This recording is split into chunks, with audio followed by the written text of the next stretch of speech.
자, 이번 지방선거에 있어서의 최고의 스타 그리고 끝까지 손에 땀을 쥐게 했던 바로 그 인물이고요. 저는 이번 지방선거를 통해서 가장 스포트라이트를 많이 받고 뭔가 정치적으로 성장해버린 바로 이 사람, 바로 저는 김경수 경남도지사 당선자라고 보는데, 개표 상황 보는데 정말 손에 땀이 지는 게 출구선은 왜 이렇게 달라?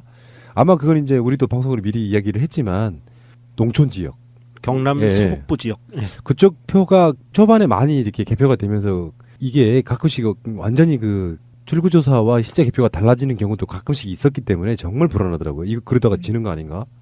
야, 11시부터 12시 사이에요. 49대 46 박빙으로 갈 때 표차가 만표에서 9,000표 사이로 왔다 갔다 하는데요. 입이 마르더라고요. 저는요, 어디에서 봤냐면요, 중앙선관위의 실시간 공개방송 텍스트로 나와요. 표차가 다 나오거든요.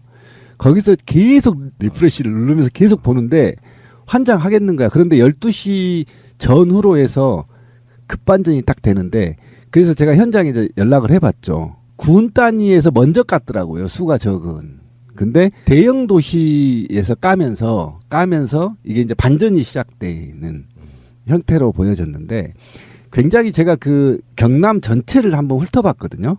그런데 경남에서 창원 같은 데 특별군은 또 졌어요. 그러니까 이게 이 전체 경남 전체의 표를 보고 있으면 얼마나 저기했냐면, 어떤 데서는 한 20% 차이가 나요. 김경수 후보가 졌어요. 그러니까 이러면서 들락달락 하는데, 야, 역시 영웅은 역전의 명수다. 그래서 결국에는 최종 득표율이 어떻게 되는지 아세요? 대략 김태우랑 얼마나 벌렸는지 아세요? 몰라요. 저 모르고 잤어요. 52.8 대 43.0. 사실상 10%포인트 차이를 내더라고요.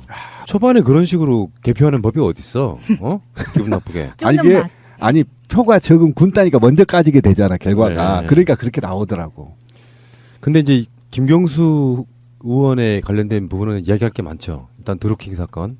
지방선거용으로 문재인 대통령과 김경수 후보에게 흠집내기 위한 조선일보와 자유한국당의 합작품. 그래 실제로 종편의 어떤 패널이 이야기하는 거 보니까 드루킹 특검이 제대로 될지 의문이다, 이렇게까지 표현하더라고요. 사건의 얼개가 사실 별거 없단 말이죠.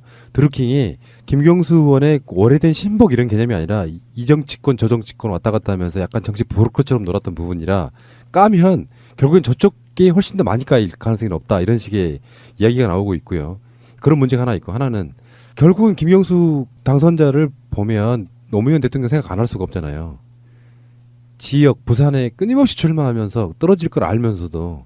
그래서 결국에는 노무현 대통령이 부르짖었던 바로 그 정치 철학이 이번에 다른 사람도 아니고 마지막 비서관을 통해서 경남지사라는 어마어마한 소득을 갖고, 더군다나 부산 오거돈, 울산 송초로까지 이 세 사람이 노무현 대통령과 인연이 또 간단치가 않은 분들이잖아요.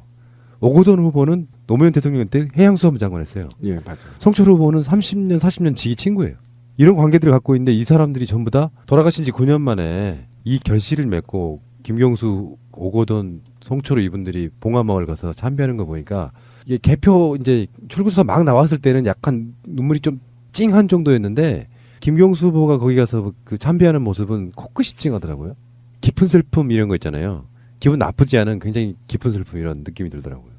저는 그 경남도지사 개표 결과 방송을 처음 보면서 느낀 게 어떤 부분이었냐면, 사실은 처음에 이제 그 김경수 후보가 지고 있는 상황으로, 김태우가 많이 앞서고 있는 상황으로 쭉 초반 10%대 넘어가면서까지 이렇게 결과가 나오고 있었는데, 그것을 보면서 어떤 걸 느꼈냐면, 저 정도 격차로 지고 있으면 저건 분명히 100% 이긴다. 왜냐하면 과거의 사례를 보면은요, 격차가 어마어마하게 벌어져야 새누리당들이 이겼거든요. 그랬는데 이번에는 그 격차가 크게 벌어지지 않는 격차로 쭉 가면서 추격해 올라가는 것을 보고, 괜찮겠다. 그리고 저한테 개인적으로 이제 텔레그램을 통해서 걱정하시는 분들한테 안심하시라고, 된다고 그 말씀을 드렸는데, 확실히 뒤집어지는 모습을 보고 저도 굉장히 기분이 좋았고요. 사실 김경수 도지사 당선자, 경남도지사 당선자는 선거 시작하기 전에 그런 얘기했잖아요. 김경수가 드루킹 사태를 딛고 후보가 돼서 경남도지사가 되면 차기 대권 주자가 된다, 라는 방송을 한번 한 적이 있거든요. 그거답게 각종 언론들이 김경수 당선자가 차기 대권의 가장 강력한 후보자가 될 수도 있다라는 언론 기사가 나오고 있어요. 이제 그 이야기는 이제 김경수 본인한테도 약간 부담스러울 수 있는 시점이긴 하지만, 기본적으로는 김경수 자체의 성장이 또 한편의 드라마를 쓰고 있는 그렇죠. 거거든요. 예. 노무현 대통령으로부터 만들어진 그 스토리가 그렇죠. 이렇게까지 연결이 되는데 어쨌건 이제 경남 같은 데 가면 우리의 경수찡이 도지사고 있겠구나 하고 뭔가 좀 더 심정적인 우호감이 좀 생길 것 같은 그런 느낌이에요. 예, 저 동의하고요. 부러움이 또 있습니다. 지역적 부러움이. 경남은 있잖아요. 대통령을 가장 많이 배출한 지역입니다.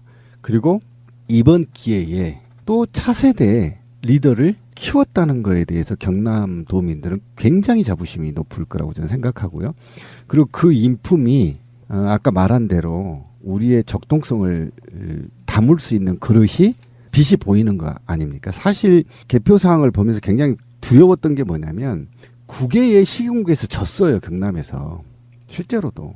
그러니까 예를 들면 사천이나 밀양, 의령, 뭐 함안, 창녕, 남해 뭐 이런 데 거창, 합천 이런 데서 졌어요. 사실은. 그런데도 불구하고 대도시 중심의 압승이 이제 경남의 새로운 리더십을 만들어냈거든요. 그러니까 사실은 홍준표하고 김경수 당선인하고 비교를 해보면 경남인의 선택이 얼마나 훌륭했는지 당장 비교가 되거든요.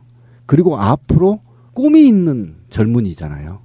미래가 있는 젊은이고 거기다가 인품에다가 철학까지 정치적 소신까지 지금 이 시대를 담고 있거든요. 굉장히 좋은 리더십을 키우고 있다. 이런 예. 측면에서 저는 높게 평가합니다.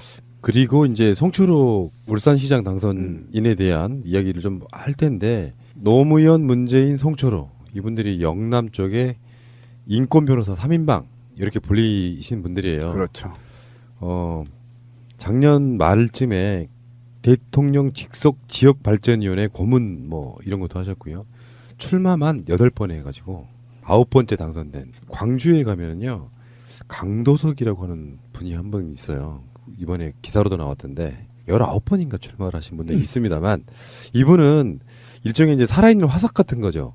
노무현 대통령보다 훨씬 더 많은 도전 계속 낙선되는 그 과정에서도 포기하지 않고 울산시장에 도전해서 결국에는 당선이 되고 마는 그래서 현직 시장이었던 김기현을 송철호 후보가 55.3 김기현 자유한국당 현 시장이 38.8 울산에서 이런 대변화가 일어났어요. 울산에서. 근데 사실은 저는요, 우리 울산 시민들한테 박수 한번 쳐줘야 돼요. 시장만 먹은 게 아니고요. 5개의 구청장, 군수를 다 먹어버린 겁니다. 그렇죠. 완승을 해버렸거든요. 일하기도 편하죠. 그러니까 네. 그 지역에는 완전히 권력이 다 바뀌어버린 거죠. 바뀌어버린 거죠. 굉장히 그래서 울산 시민들한테 굉장히 높이 찬사를 보내고 싶고요. 이런 부경에서의 바람 그리고 상식을 찾아가는 과정 이제는 다시 야성을 찾아가는 과정 이런 과정을 봤을 때 이제는 바뀌었다. 바뀌었다. 이제는 정말 상식의 품으로 왔다.